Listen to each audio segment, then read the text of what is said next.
I've been to the Biden cages. For 4 years, Democrats went on and on and on. The corrupt corporate media went on and on and on about kids in cages. You couldn't turn on the evening news without hearing kids in cages. What they didn't tell you is Barack Obama built those cages, and today under Joe Biden, the cages are bigger and they're more full than they were before. Mr. President, every Democrat who stood up and lamented kids in cages in the House of Representatives, Representative Ocasio-Cortez has a famous photo of her grasping her head by the kids in cages. Well, I'm going to give a simple challenge for Representative Ocasio-Cortez and for every Democrat in this body. Go see the Biden cages with your own eyes. I've seen them, the Donna tent facility with over 4,000 people, with little boys and little girls on top of each other. Just a couple of weeks ago when I was in the Rio Grande Valley, the rate of COVID positivity in the Biden cages was over 22%. And all the Democrats who talked about this, if they don't go, if they don't denounce the Biden cages, then they're telling you that they're hypocrites, that they didn't believe it when they said it, that they didn't care about it when they said it, that it was all politics. It wasn't about their kids. Why does Joe Biden refuse to go to the Rio Grande Valley? Because if he goes, the TV cameras will come with him. Why does Kamala Harris, who's supposed to be the border czar, she's supposed to be in charge of this, why won't she go to the Rio Grande Valley? Because if she went, the TV cameras would come and would show the Biden cages. And the Democrats are counting on the corrupt corporate media to suddenly say, nothing to see here. 15,000 Haitians under a bridge in Del Rio, nothing to see here. Anyone want to know what Joe Biden's favorite ice cream flavor is? That's the news.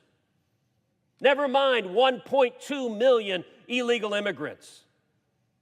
Never mind when I took 19 senators down to the border, we went out on the river and saw a man floating dead in the river who died trying to cross illegally.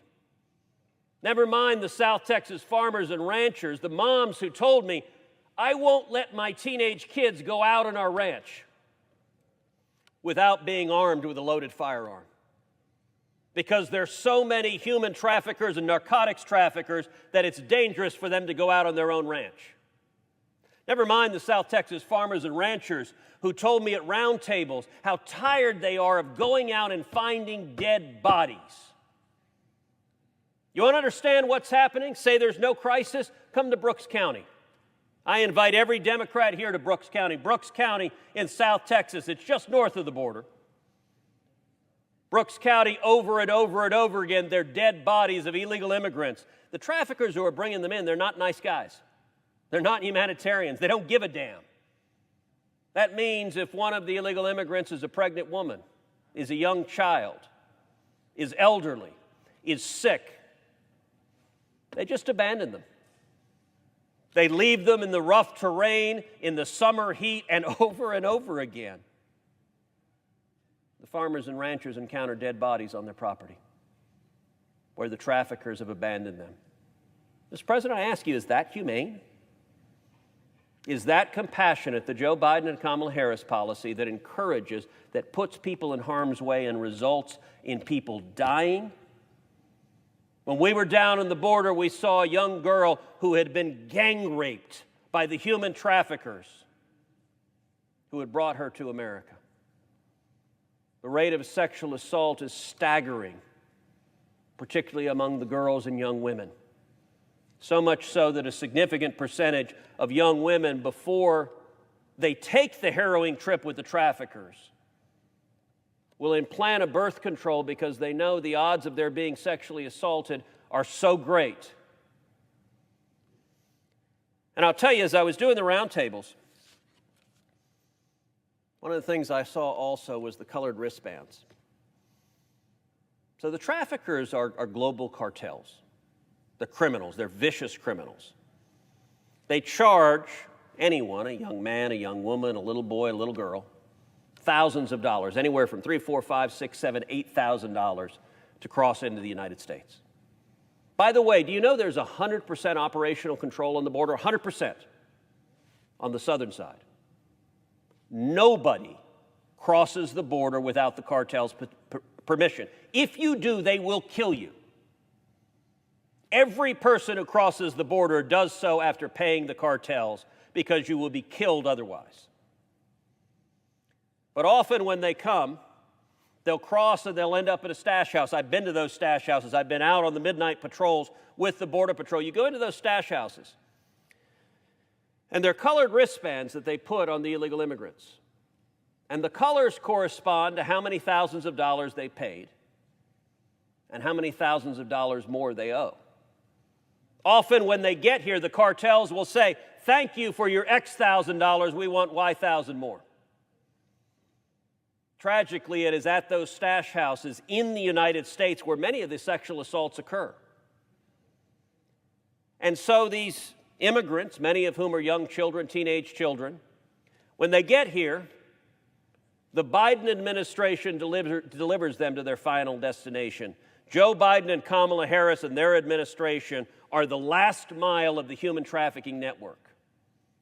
But for the 14, 15-year-old boy who arrives in Atlanta, who arrives in New York, who arrives in Detroit, who arrives in Nashville,